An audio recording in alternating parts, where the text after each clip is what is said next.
哎，你说你敢相信吗？我的婆婆温迪离开我们已经2个多月了，但是她的身影依然活跃在铁岭市县的各个抢菜群，在抢菜这个领域兴风作浪。咋回事呢？温迪在铁岭有一天早上看着我爸拿手机搁那一顿翻一顿戳，都冒汗了。温迪看不懂就问哥哥，你炒股啊？我爸说哎呀，这小区里吧有个采购群，叫凤舞居4群，每天早上放一些非常低价的东西，谁抢着谁得。温迪疯了，深吸一口气。谁抢谁得？你有这正经事儿你不让我干，你问我去不去故宫？去不去故宫？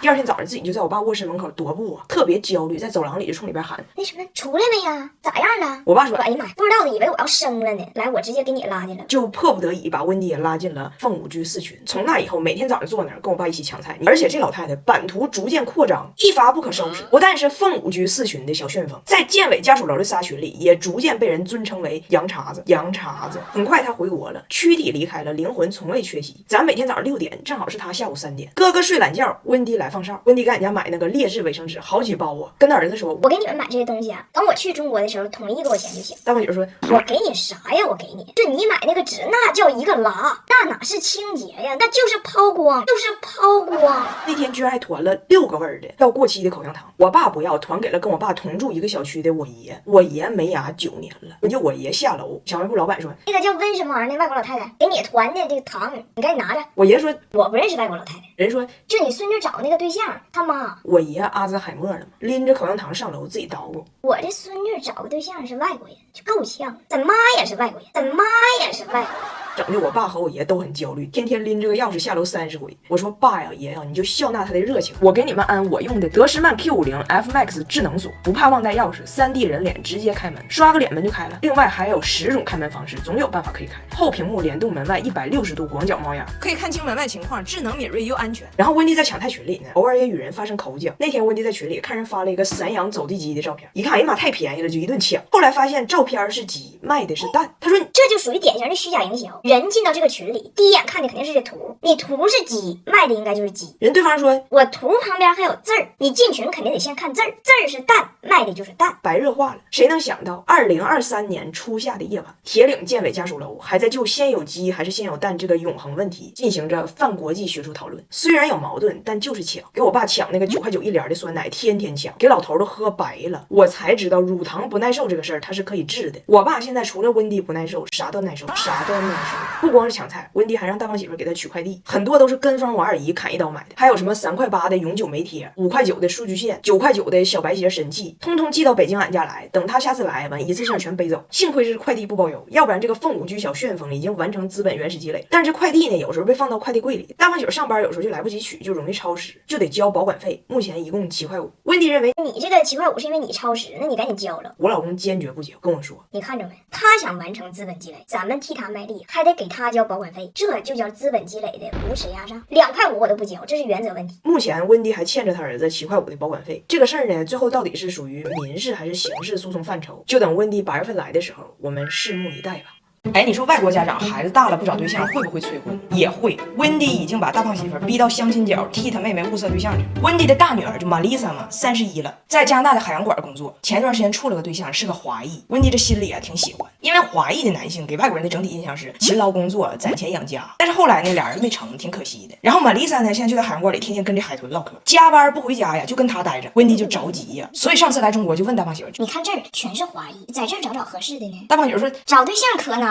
你看咱自己家人啊，我有话就直说，我肯定爱我妹妹，但是客观来说，她没房没车，赚的不多，心宽白又胖，爹妈靠不上，咋找？”温迪说：“你说的不是你吗？不是你吗？你咋找着了呢？”温迪不理解，他就说：“我想起来，在中国有一个奇观，就是从故宫出来，在公园里有个相亲角，那么多老头老太太，7老80的了，都搁那找对象。我女儿这么年轻，那不是分分钟的事吗？”大胖媳妇说：“那老头老太太是去给孩子找对象去了，不是给自己找。玛丽莎想找，也得老人先去。”温迪说：“那你就先带我去呗，反正你现在长得也不年轻，不年轻。”大胖媳妇还真去了，道上跟我说：“我想了，咱们把格局打开，在这个硝烟弥漫的地方，大家都在拼啥？拼我有什么？那在这个领域上，我们肯定是没有胜算的，我们就得换种打法，另辟蹊径，拼我不要什么。虽然我啥也没有，但是我啥也不要，反方向的卷吗？反方向的卷吗？然后旁边就站个阿姨，替她女儿来的，举个小牌，上面是她女儿信息。真的啊，女32岁，海归博士，高薪职业，有房有车，父母能给带孩子。然后底下对男方的要求是这么写的：男1.68米以上，大专以上学历，身体健康。没了。我给大胖雪读完，他都惊了，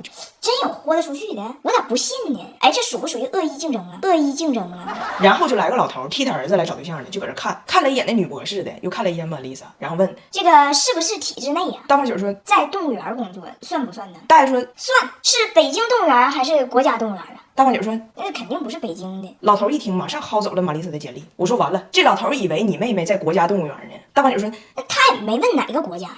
老头都走了，大胖雪还捣鼓呢，咋赢的呢？人家是海归，咱这个只有海都没归。还有这工作是不是体内？啥意思？玛丽莎是喂养海豚，那可不去体内喂去。但是最后呢，就是有感兴趣的，但是没有什么真正的利好消息。然后我就跟玛丽莎说，我说你要真有心，咱下次去的时候信息就得写详细点，什么车啊、房啊，很多人也报身高体重，这可能都得写。玛丽莎倒是很真诚，我身高1.61米，体重1。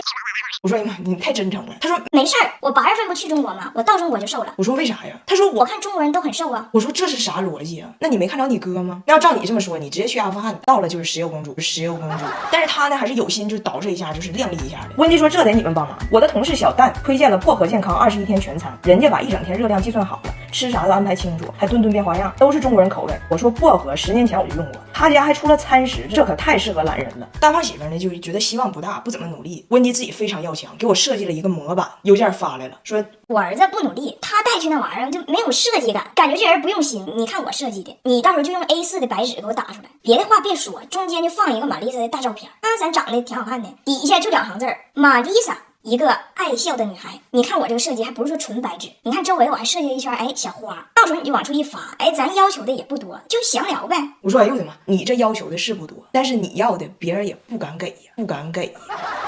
一个加拿大人不远万里第一次来到中国，那先让他最爱的东西到底是什么？首先，最欲罢不能的娱乐项目是打扑克。加拿大老人吧也打扑克，就以前呢，温迪的亲生父亲还在世的时候，住在养老院里，温迪经常去看他。他们养老院有一个巨大的房间，棋牌室，好几10桌，也打，但是几乎鸦雀无声。那小护士每小时得进来溜达一圈，看哪个要劲儿过来拉走。到了雅家人邀请他，温迪咱打扑克。温迪以为大概也是加拿大那种氛围呢，结果别管我呀，我出去了，你看这也是温迪出去了。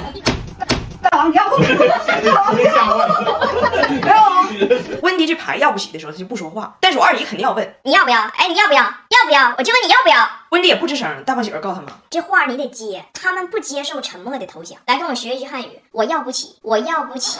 温迪说啊，我要不起。我二姨啪一砸，要不起，我2勾。你要不要？你要不要？你不要，我10勾圈。你要不要？你要不要？你要不要？不要，不要，我对6。让温迪更不解的是，我二姨和我二姨夫2口子，我老姨和我老姨夫2口子，温迪和大胖媳妇3对打扑克。突然后边就多一个人，这人是我姨，叫王玉芬，就绕着这桌子就是一个指点。温迪就问我，这个人在干什么？凭什么公然窥探我手中的命运？大胖媳妇说，你刚来没习惯，在这儿你是打扑克，你是下棋呀，后边总撞个卫星，2手一背，小嘴稀碎，主打一个环绕。温迪刚要出牌，这卫星搁他后边啪一下打他一下。你连勾圈改都没有，你管他干啥呀？温迪说，你连牌都没有，你管我干啥？你管我干啥？然后另外2对哈，就我二姨我老姨他那2对，人家都2口子彼此支招复盘，干扰别人。温迪跟他儿子一伙，那就是互相往绝路上干，不懂团队作战的精神。加拿大人手撕加拿大人，给那个卫星气的是掐温迪。你看你这牌出的，你走了，你给你儿子憋那了，你咋自己走了呢？温迪说，我签证到了呗，我得自己走了呢。我儿子人也不想跟我走啊，人也不想跟我走啊。这是娱乐项目，吃的上最怕去饭店，最爱去农贸市场。他觉得饭店8个人14道菜简直是原罪，尤其知道我们家新换了冰箱，那更是大肆在农贸市场囤货呀。农贸市场多好，温迪最爱的东西是淀粉肠。大胖姐说你加个鸡腿，温迪说我要不起，但是最后迷上了东北烤鹌鹑，因为它4块钱一个，温迪买了10个，现场吃了5个，剩5个放在了保鲜盒里面，带回了北京。娘俩回到我家5分钟没找着冰箱，我说西门子真全件冰箱做到和橱柜一体化设计，这冰箱无冷凝水技术可以防止水分聚集，橱柜也不发霉。全嵌冰箱有3种冷藏冷冻的箱体，可以根据自己需求搭配。2个不同湿度的抽屉分储，3倍延长食物保鲜。然后温迪走之前，我爸领他去爬景山了。到了景山顶上，我爸说：“你看这里可以俯瞰整个故宫的全景，感受一下这个紫禁城的宏伟。”温迪说：“景山是免费的，那故宫呢？”我爸说：“故宫收门票啊，60块钱。”温迪说：“那我觉得在这儿看就行了。”我爸说：“你不想看看故宫吗？温迪说我要不起，我要不起。然后我爸给解释说，你知道吗？景山当年这个崇祯皇帝啊，以前也住在故宫里，后来这个清军来了，他就被逼到了景山上，回头啊再看了一眼故宫，然后就了结了自己的一生。温迪说，因为故宫管他要门票啊，他也要不起，他也要不起。